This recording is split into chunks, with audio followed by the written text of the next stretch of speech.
Sejarah pertambangan selalu beriringan dan tak lepas dari penjajahan. Begitu pula cerita masuknya pertambangan di Nusantara.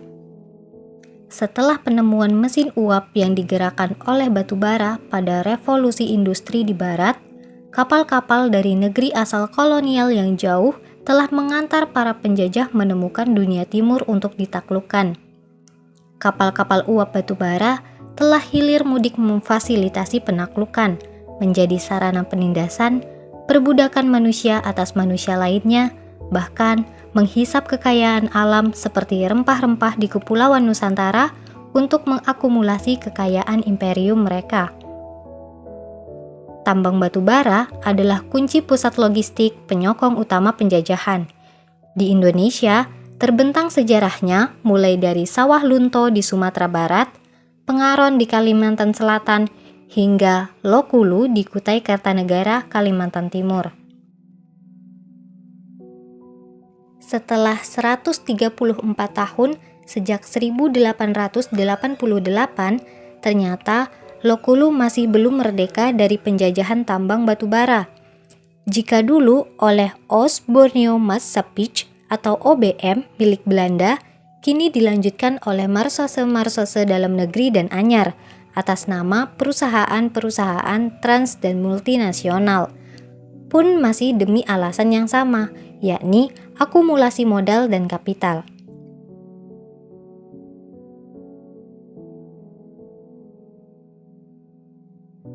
Bagaimana kondisi alam dan rakyat Lokulu setelah 134 tahun lamanya? Benarkah rakyat sejahtera karena tambang?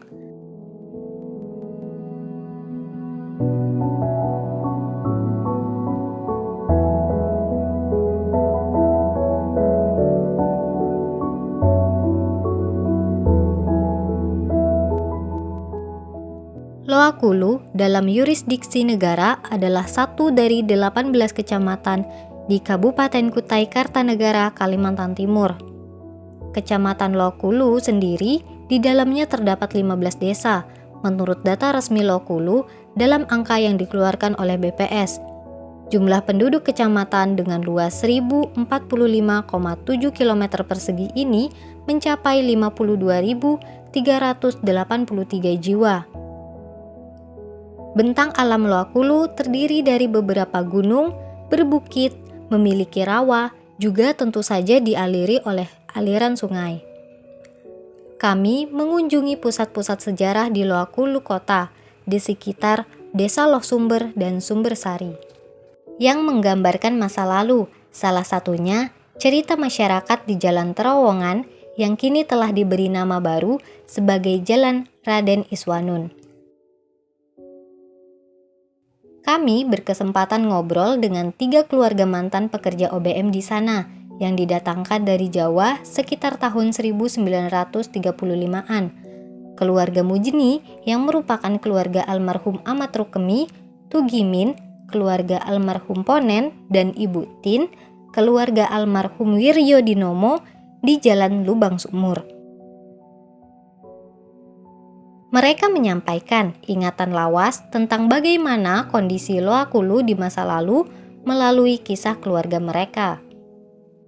Saleh, suami Ibu Tin, warga Lubang Sumur, menceritakan bagaimana ayah mertuanya memberikan kesaksian atas kekejian para penjajah Jepang setelah infrastruktur tambang batubara OBM diambil alih. Cerita kekejaman pada para pekerja tambang OBM sendiri, juga cerita kekejian penyiksaan dan eksekusi penjagalan orang-orang dan pekerja yang dianggap pemberontak, terutama Romusa di masa pengambil alihan Jepang. Saleh bercerita sambil menunjukkan tangannya ke arah lokasi lubang sumur, tempat eksekusi penyiksaan dan pembunuhan puluhan hingga ratusan orang yang dimaksud. Tidak jauh dari tempat itu, Saleh juga menunjukkan yang diduga Belanda tempat penampung dan benteng pengawasan. Istrinya Tin juga masih mengingat betul ketika kecil bersama saudara-saudaranya bermain di tempat-tempat itu. Di sisa-sisa rel kereta api batubara OBM hingga pipa-pipa dan bekas terowongan tersebut. Bekas-bekas rel tersebut bahkan tahun 90-an masih mudah ditemukan saat warga sekitar lubang sumur membangun pondasi rumahnya. Kekejaman praktik Romusa, pertambangan hingga pembunuhan tidak boleh terulang di masa depan. Karena itulah, warga Gang Lubang Sumur menolak nama baru dan masih memilih penamaan lama bagi wilayah mereka. Tujuannya agar generasi berikutnya tahu asal-usul dan sejarah mereka sendiri.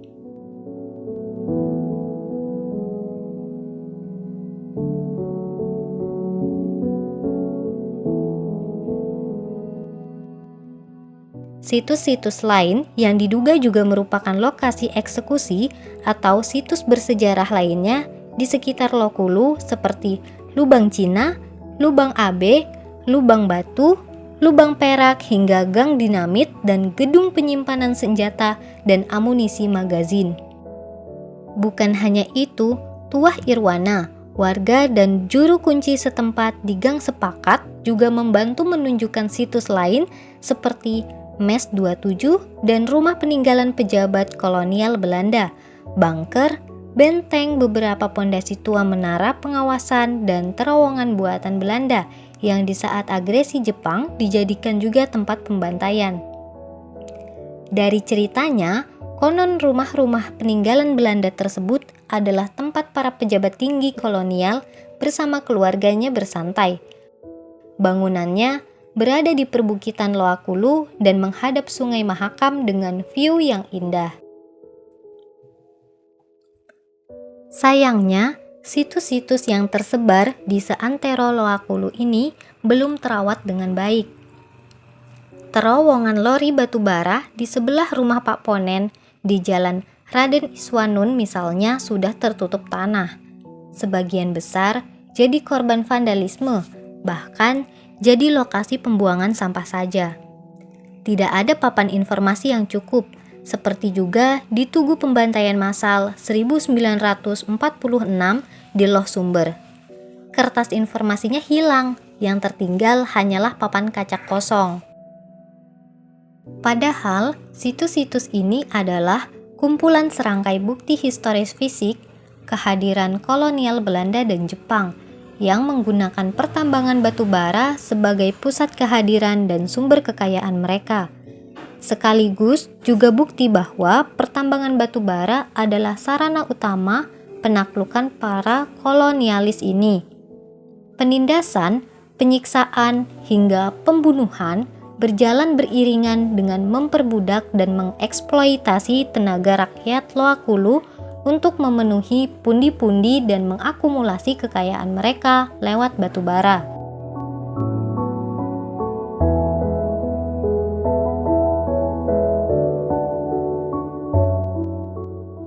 Meskipun sejumlah arsip menyebutkan pada 1970 tambang OBM akhirnya ditutup, namun cara pandang membangun dengan mengeksploitasi kekayaan alam dengan tanpa mengenal batas dan menindas rakyatnya masih terus ada meskipun Indonesia sudah mengumumkan kemerdekaan.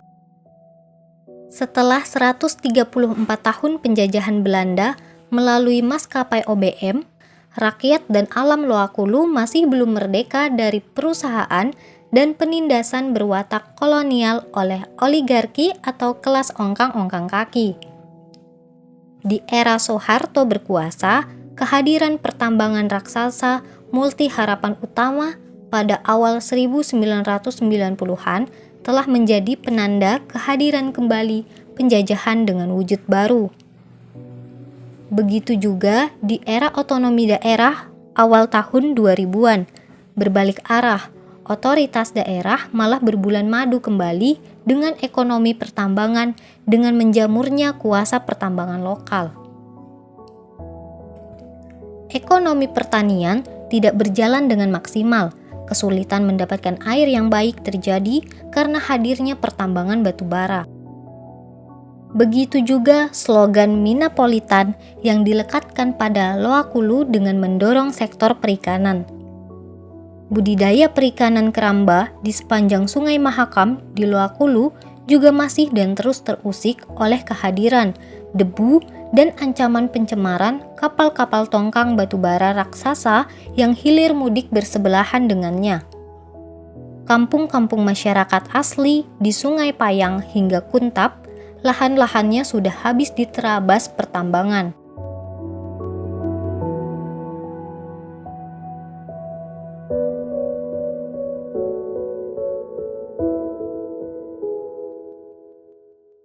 Namun di tengah ketidakpastian yang menyergap kota tua batubara Loakulu, masih ada anak-anak muda yang bergerak dan patut terus diberi kepercayaan bahwa masa depan Indonesia dan Loakulu suatu saat pasti akan cerah kembali, walaupun saat ini masih menghadapi masa-masa suram warisan kolonial dan oligarki.